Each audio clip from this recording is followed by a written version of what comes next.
Coconut soup with chicken.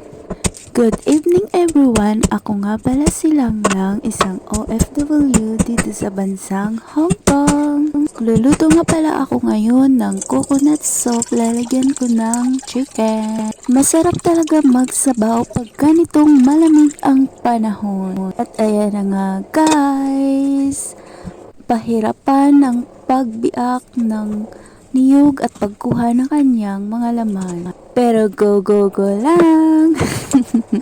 At ayan na nga, nilinis ko na din yung manok. Isang buong manok siya, pero kalahati lang ang aking ilalagay kasi tatlo lang naman kami ang kakain dito sa bahay. Meron pa naman akong gulay na niluto at pork barbecue. So ayan na nga guys, pinakulo ko na yung sabaw ng niyog at saka nag-blanch na ako ng manok na may luya pampatanggal ng lansa.